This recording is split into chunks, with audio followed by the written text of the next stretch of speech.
Good morning friend, Chem Quest Academy में आपका स्वागत है। आज हम स्टडी करेंगे determination of C terminal amino acid के बारे में और सिंथेसिस ऑफ सिंपल पेप्टाइड्स के बारे में।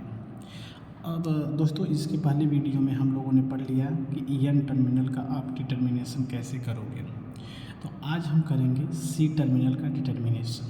अब देखो, सी टर्मिनल के डिटर्मिनेशन के लिए हम दो रिएजेंट को यूज करते हैं। पहला हमारा रिएजेंट है वह है हाइड्राजीन। वह क्या है? हाइड्राजीन। और दूसरा हमारा जो क्या है रिएजेंट है वह हमारा है कार्बोक्सी पेप्टाइडेस।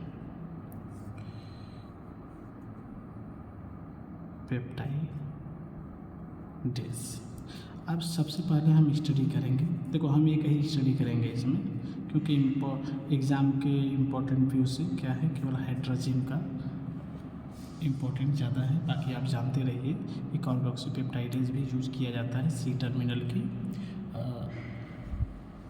डिटर्मिनेशन के लिए। तो देखो, अब हम सबसे पहले यूज करेंगे यूज ऑफ हाइड्रोजन।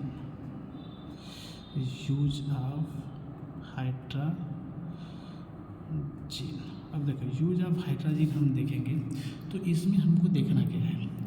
इसमें जो हमारा हाइड्रोजन होगा वह क्या करेगा, वह यूज करेगा। जैसे यह हमारा क्या है, जो भी हमारा पेप्टाइड है ये अमीनो एसिड है, ठीक है। अब ये अमीनो एसिड है, इससे हम क्या करेंगे, हाइड्रोजन का रिएक्शन कराएंगे। जब हाइड्रोजन का रिएक्शन कराएंगे तो देखो, यह जितना भी हमारा क्या होगा एन जो हम कह सकते हो कि सी टर्मिनल को छोड़ के, मतलब एक्सेप्ट सी टर्मिनल को छोड़ के बाकी जितने हमारे अमीनो एसिड हैं उनके साथ यह क्या करेगा, ट्रीट करके बच्चे अमीनो एसिड हाइड्रेट का फॉर्मेशन कर लेगा। क्या बना लेगा? अमीनो एसिड हाइड्रेट का फॉर्मेशन कर लेगा और इधर क्या बच जाएगा, सी टर्मिनल, ठीक है।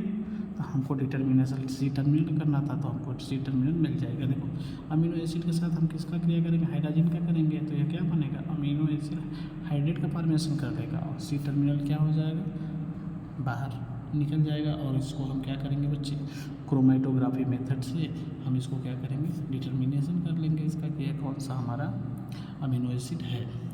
तो देखो, सबसे पहले हम लिखते हैं कि हमारा एक अमीनो एसिड को लिखते हैं, जैसे H3C,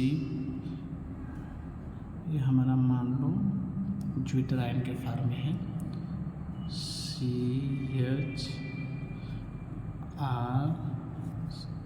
ये हमारा कार्बोक्सिल ग्रुप, यहाँ से हमारा क्या होगा, दूसरा जो अटैच है CHR double dash, R single dash है, उसके बाद CO माइनस। अब इससे क्रिया किसका कराएंगे, हाइड्रोजन की कराएंगे, मतलब NH2 के साथ इसकी क्रिया करा लेंगे। तो देखो, ये एकदम सिंपल है, NH2 के साथ क्रिया कराना है। तो देखो यहाँ पे जो हमारा क्या है,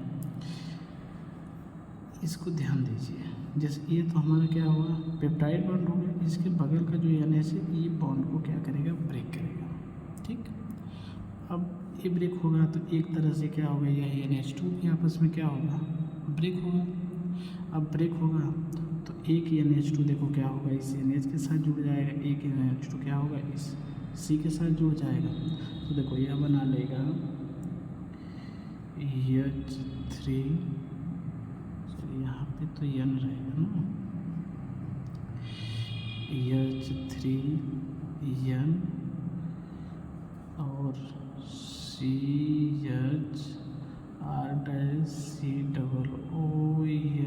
देखो एक NH2 आएगा तो क्या हो जाएगा, NH2।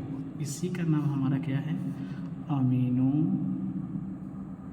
एसिड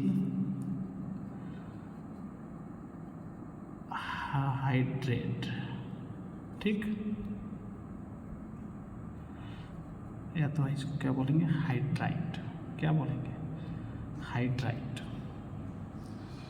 अब देखो, और उसके बाद क्या बना लेगा, सी टर्मिनल, बाकी जितने बचे हुए हैं उसको लिख लोगे तो ये क्या होगा, NH2 हो जाएगा, और CHR+CO माइनस। अब ये क्या होगा, सी टर्मिनल का क्या कर दिया, C terminal of amino acid का फॉर्मेशन कर लिया। अब देखो इसके बाद अब हम पढ़ेंगे कि सिंथेसिस ऑफ सिंपल पेप्टाइड। अब पढ़ेंगे क्या, सिंथेसिस ऑफ सिंपल पेप्टाइड, ठीक। अब देखो सिंथेसिस ऑफ सिंपल पेप्टाइड का जब फॉर्मेशन करेंगे, सबसे पहले आप जानो इसमें होता क्या है। आप अभी जानते हो कि अमीनो एसिड, एक अमीनो एसिड आपस में क्या होते हैं, ज्वाइंट होते हैं, ठीक। अब यही ज्वाइंट होते हैं तो इससे हमको क्या होता है,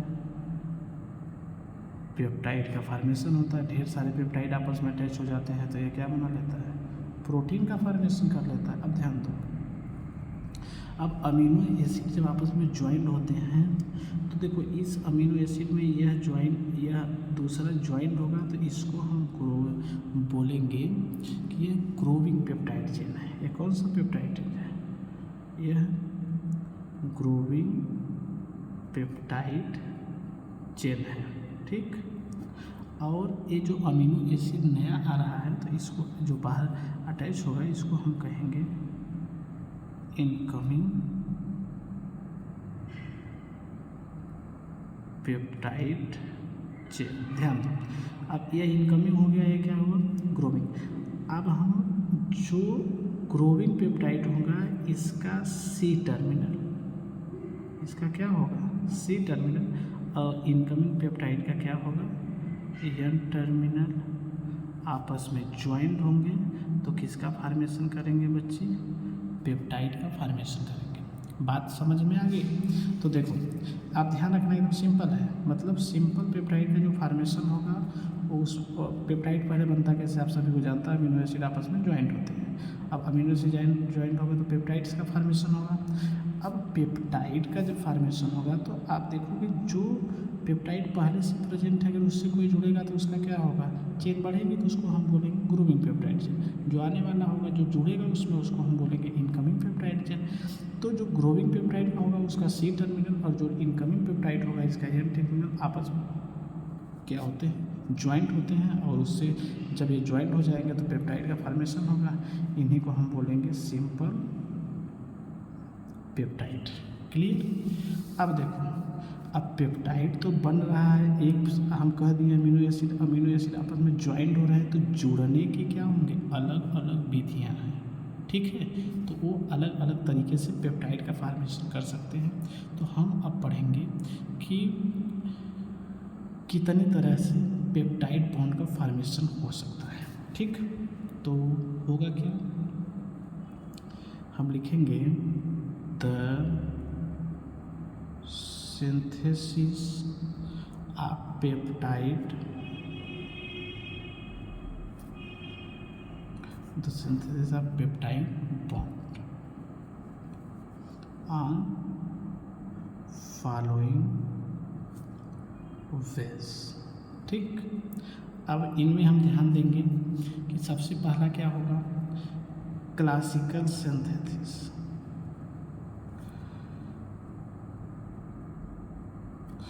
दूसरा क्या होगा, सॉल्यूशन फेज सिंथेसिस।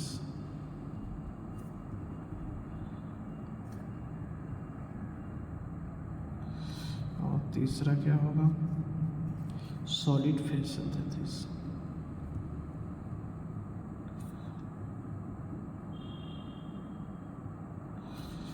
ठीक, देखो सब होता है classical phase, solution phase, solid phase, synthesis. तो मतलब यह क्या है, सॉल्यूशन फेज मतलब इसका है, सॉल्यूशन फेज में इसको सिंथेसिस करेंगे, इसका सॉलिड फेज में सिंथेसिस करेंगे। हम केवल पढ़ेंगे क्या, ये इम्पोर्टेंट है, क्लासिकल सिंथेसिस पढ़ेंगे, ठीक है। तो देखो अब हम क्या पढ़ेंगे, क्लासिकल सिंथेसिस। देखो नंबर क्या है, अब हम सिंपल पेप्टाइड का फॉर्मेशन पढ़ेंगे, तो किसके माध्यम से, क्लासिकल सिंथेसिस के माध्यम से, ठीक।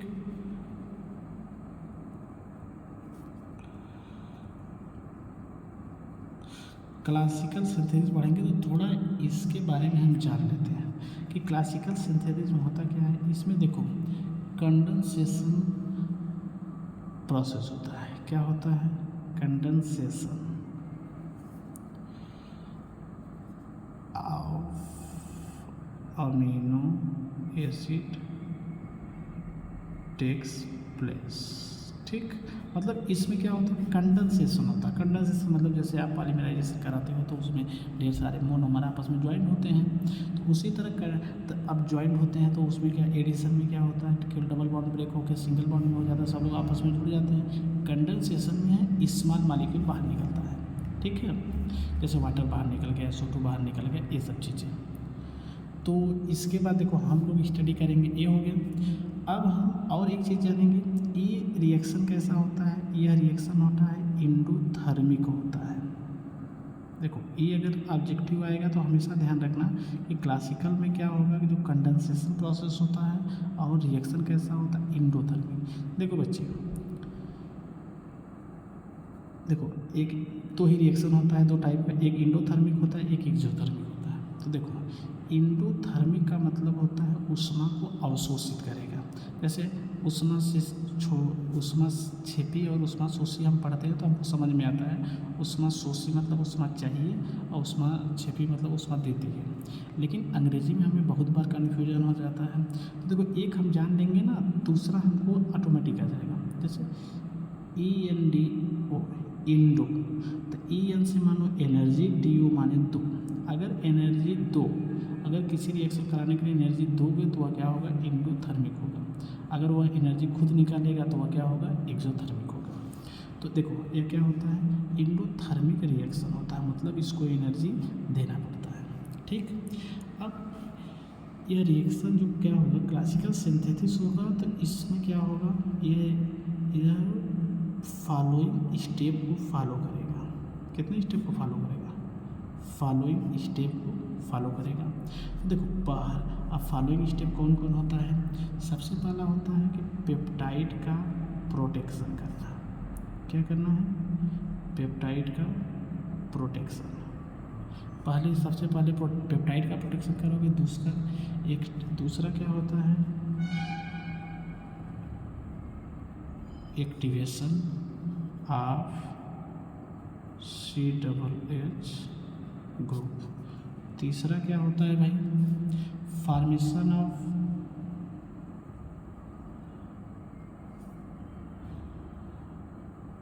Peptide linkage. फोर्थ होता है रिमूवल ऑफ प्रोटेक्टिंग ग्रुप। क्या होता है, रिमूवल ऑफ प्रोटेक्टिंग ग्रुप, ठीक। अब ध्यान दो, देखो पेप्टाइड, ये सबसे बड़ा इसका हमको जानना है कि पेप्टाइड प्रोटेक्शन होता क्या है, ठीक है। देखो एक चीज़ पहले हम थोड़ा सा पढ़ लेते हैं कि पेप्टाइड प्रोटेक्शन क्या होता है ना, थोड़ा जानते रहिए। देखो पेप्टाइड प्रोटेक्शन क्या होता है, जैसे हम कोई भी रिएक्शन करते हैं तो हमारे पास कुछ एक्स्ट्रा प्रोडक्ट आ जाते हैं, या हमारी जो रिएक्शन होती है जो हमें चाहिए वह तुरंत नहीं मिलता है, हमें कई प्रोसेस से गुजरना होता है। तो इन्हीं जो अनडिजायरेबल रिएक्शन होते हैं, क्या होते हैं, अनडिजायरेबल जो रिएक्शन होते हैं, इन्हीं को बच्चा क्या करना पड़ता है कि अगर इन्हीं को मतलब क्या कर दे, स्टॉप कर दे, ठीक है, मतलब अनडिजायरेबल रिएक्शन न प्राप्त हो, इसके लिए क्या होते हैं, कुछ हमारे क्या होंगे, केमिकल ग्रुप होते हैं। क्या करते हैं, कुछ केमिकल ग्रुप होते हैं जो हमारे रिएक्शन की क्या करते हैं, जो हम रिएक्शन कराते हैं उसको क्या करते हैं, प्रोटेक्ट करते हैं। ठीक, मतलब अनडिजायरेबल रिएक्शन से मान जैसे हमने कोई रिएक्शन कराया, उसमें क्या है, हमारे प्रोडक्ट के अलावा कोई दूसरा आ जाता है। ठीक है, जैसे हमने क्या किया, एक ए और बी आपस में रिएक्शन करा रहे हैं, हमको सी प्रोडक्ट मिलना चाहिए, तो पहले या डी मिला, डी को फिर किए तो फिर उसके बाद सी मिला। ठीक है, तो ये अनडिजायरेबल हो गया। ये डायरेक्ट क्या किया, अगर सी दिया ना तो अब क्या होगा, हमको डिजायरेबल प्रोडक्ट, या तो क्या हुआ इसके साथ, मतलब ये मान लो सी दिया, इसके साथ कुछ और प्रोडक्ट का फॉर्मेशन कर दिया। ठीक है, तो मतलब अलग अलग तरह से अगर रिएक्शन दे रहा है, उसी से बचने के लिए ये क्या कर रहा है, रिएक्शन कर रहा है। जैसे क्या है, हमें प्रोडक्ट का बनाना है, सी टर्मिनल जोड़ना है, कोई दूसरा आके एन टर्मिनल से अटैच हो जा रहा है, तो क्योंकि अटैच होने के लिए सी टर्मिनल एन टर्मिनल दोनों प्रेजेंट होते हैं, इसलिए दोनों तरफ से जुड़ने, तो इसलिए हम दोनों तरफ से कोई सबस्टेंस जुड़ सकता है, इसलिए हम क्या करते हैं कि उससे बचने के लिए कोई प्रोटेक्टिंग ग्रुप को लगा देते हैं, जो क्या होता है, अनडिजायरेबल रिएक्शन को स्टॉप कर देता है, और वह केमिकल ग्रुप जो अनडिजायरेबल रिएक्शन को रोक देता है, उस केमिकल ग्रुप को हम उस रिएक्शन के लिए क्या बोलते हैं, प्रोटेक्टिंग ग्रुप कहते हैं। अब ध्यान दो, जैसे अमीनो एसिड होता है, तो आप क्या जानते हो, अगर हमको सी, इसके साथ क्या होता है H और H2N, और क्या होता है, यहाँ से हमारा कोई साइड चेन। देखो, अब प्रोटेक्टिंग जो ग्रुप होता है दो तरह से, अगर कोई यन टर्मिनल को क्या करेगा, प्रोटेक्ट करेगा, ठीक है, तो उसको हम बोलेंगे कि यह जो प्रोटेक्टिंग ग्रुप है, यह क्या है, टेम्पोररी प्रोटेक्टिंग ग्रुप है। ये कैसा प्रोटेक्टिंग ग्रुप है, टेम्पोररी प्रोटेक्टिंग ग्रुप है। ठीक है, मतलब टेम्पोररी का मतलब जैसे क्या हो, जब रिएक्शन आगे बढ़ेगा बच्चा, जैसे हमने पढ़ा है इसमें कि देखो, एक्टिव पेप्टाइड प्रोटेक्शन होगा, फिर एक्टिवेशन COOH ग्रुप होगी, फॉर्मेशन ऑफ पेप्टाइड लिंकेज होगा, तो रिमूवल प्रोटेक्टिंग ग्रुप, मतलब प्रोटेक्टिंग ग्रुप को रिमूव करना है। तो इसका मतलब अगर हम क्या करेंगे, ईजिली इसको क्या कर पाएंगे, रिमूव कर पाएंगे। ठीक है, अब अगर कोई क्या करेगा, आर ग्रुप की सुरक्षा, मतलब अगर कोई साइड चेन को प्रोटेक्ट करेगा, ठीक है, अगर साइड चेन को प्रोटेक्ट किया तो भैया इसको हम बोलेंगे परमानेंट, क्या बोलेंगे, परमानेंट प्रोटेक्टिंग ग्रुप। ठीक, परमानेंट प्रोटेक्टिंग ग्रुप बोलेंगे। अब देखो, जब ये परमानेंट प्रोटेक्टिंग ग्रुप हो जाएगा, अब कहेंगे क्यों, क्योंकि बच्चा इसको हम इजीली रिमूव नहीं करते हैं, इसको हम रिमूव करने के लिए इसका हम ट्रीटमेंट करते हैं विथ स्ट्रॉन्ग एसिड के साथ। ठीक, अब इसका स्ट्रॉन्ग एसिड के साथ हम रिमूव करते हैं। कुछ हमारे पास क्या होते हैं, कह सकते हो कि प्रोटेक्टिंग ग्रुप है हमारे पास, क्या है, कुछ प्रोटेक्टिंग ग्रुप है, हमसे पूछ दिया जा सकता है। जैसे हम कह सकते हैं, पहला हमारा है tertiary ब्यूटॉक्सी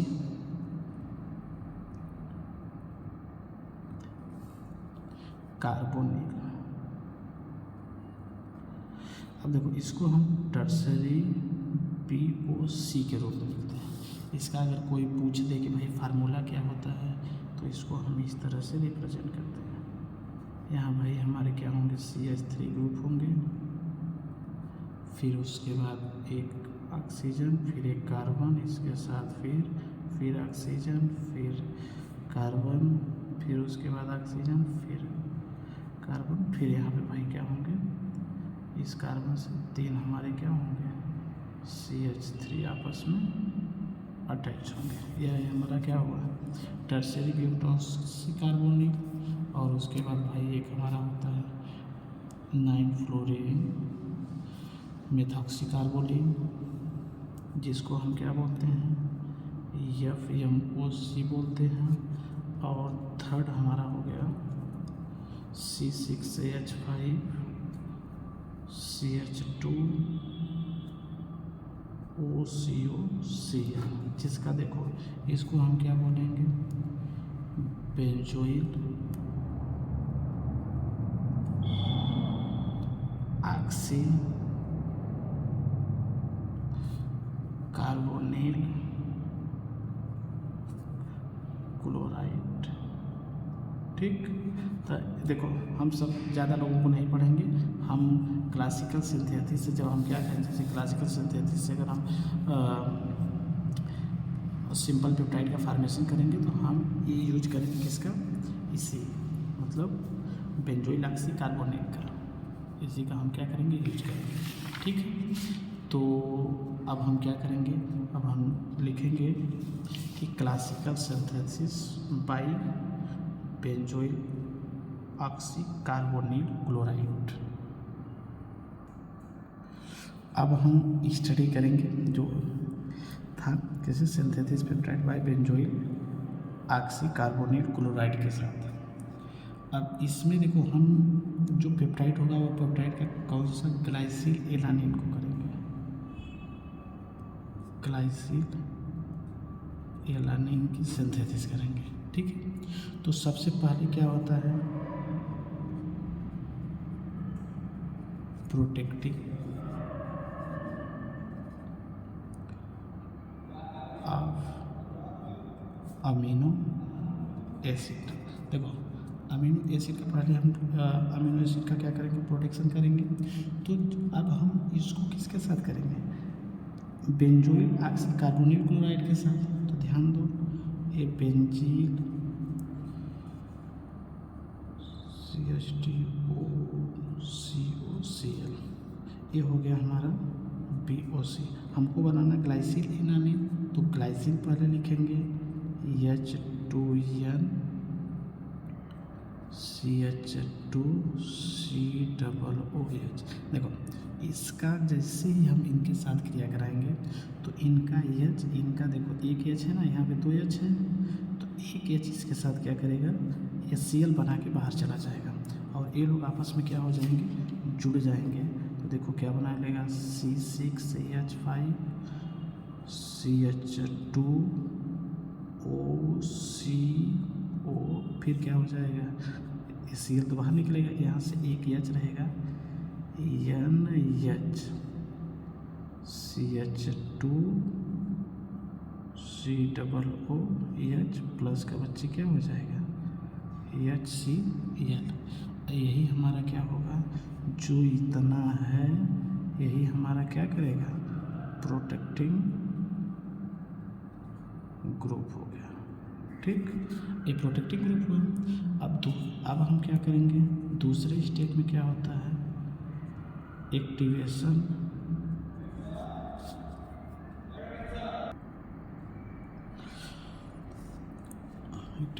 of C carboxylic group by sulphonyl chloride.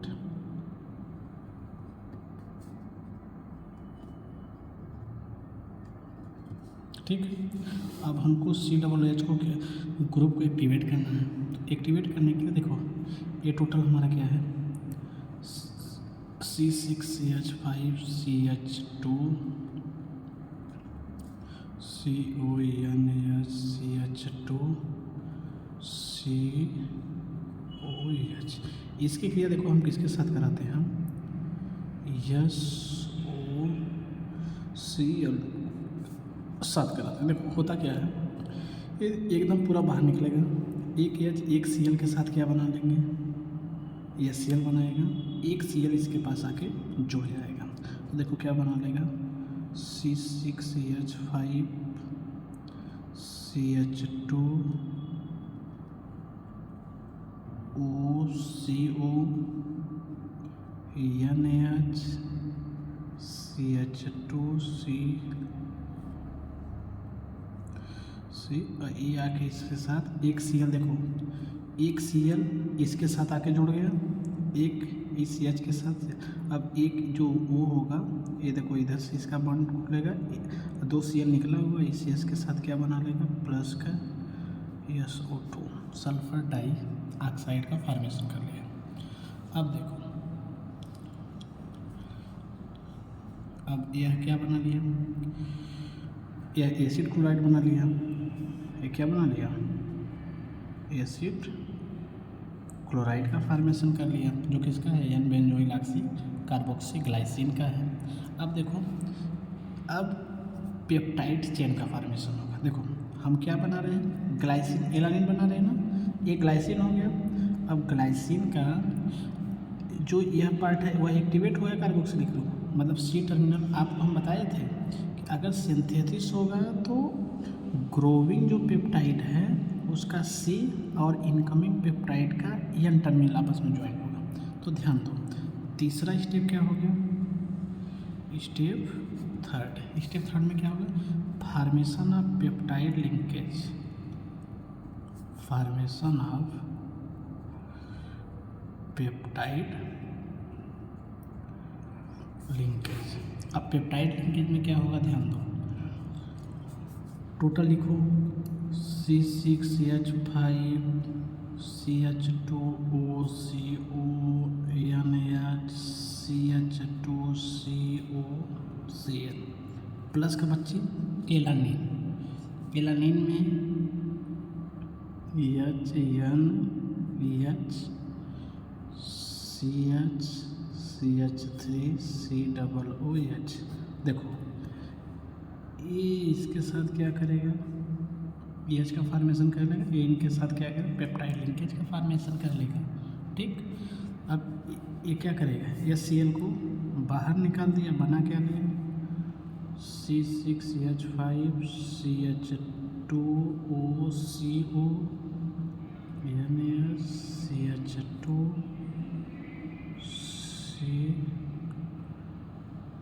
NH CH इसके साथ जुड़ा है CH3। ठीक, अब ध्यान दीजिए, अब ये टोटल में क्या करना है, पेप्टाइड तो लिंकेज हो गया। अब इसको हम क्या बोलते क्या हैं, एन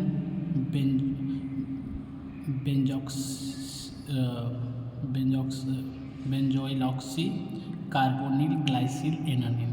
देखो थोड़ा सा टफ पड़ेगा, टफ का प्रोनाउंसिएशन थोड़ा 1-2 बार बोलोगे तो आ जाएगा।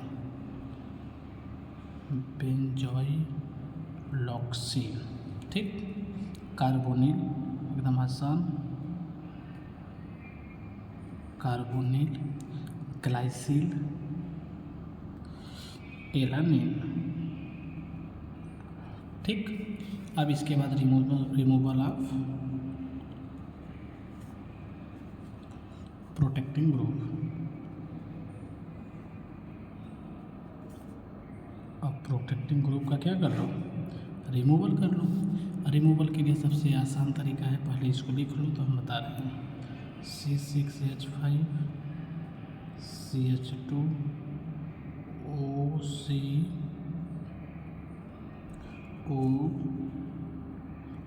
NH CH2 CO NH CH3 COOH। देखो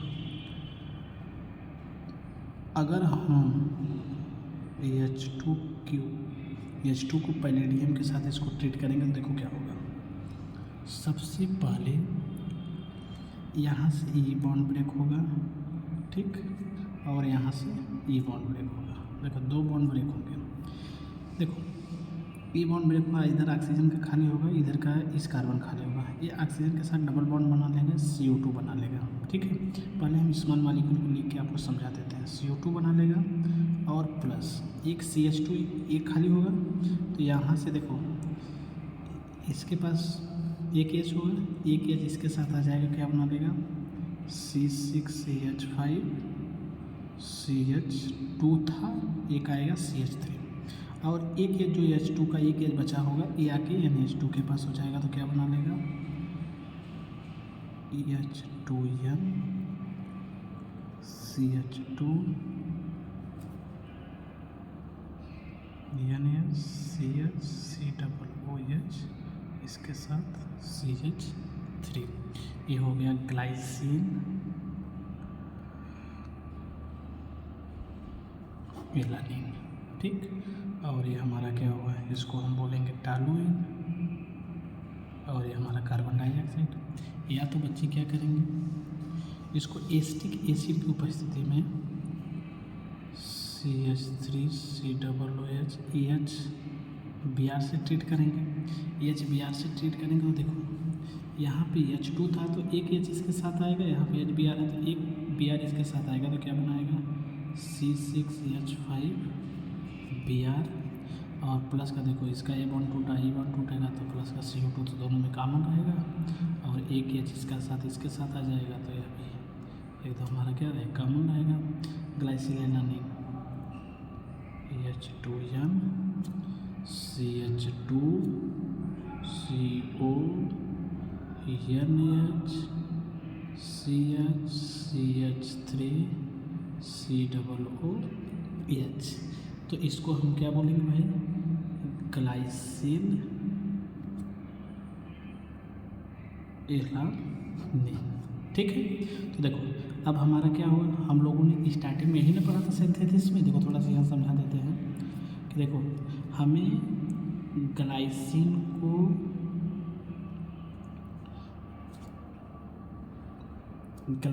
को एलानिन के साथ जोड़ना है।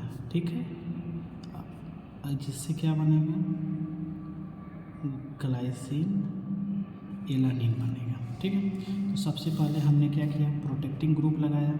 प्रोटेक्टिंग ग्रुप के लिए हमने BOC यूज किया, जिसको हम बोलते हैं बेंजोइल ऑक्सीकार्बोनिल क्लोराइड, या इसके लिए प्रोटेक्टिंग ग्रुप का काम किया।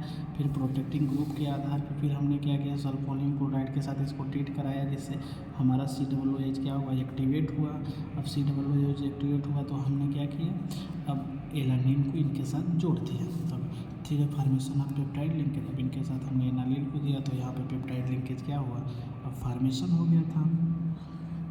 यहाँ से देखो ये पेप्टाइड लिंकेज का फॉर्मेशन हुआ। अब हम क्या करेंगे, जैसे पेप्टाइड लिंकेज बन गया तो हम जितने भी हमारे क्या है प्रोटेक्टिंग ग्रुप है ये हमारे क्या करेंगे, इनको यहाँ से बाहर कर लेंगे। अब यहाँ से बाहर कर लेंगे तो ये हमारा क्या हुआ प्रोटेक्टिंग ग्रुप बाहर किया। अगर H2PD के साथ क्रिया कराएंगे तो हमारा टॉलुइन का फॉर्मेशन होगा, अदरवाइज हमारा क्या होगा बेंजीन ब्रोमाइड का फॉर्मेशन होगा। ठीक, थैंक यू।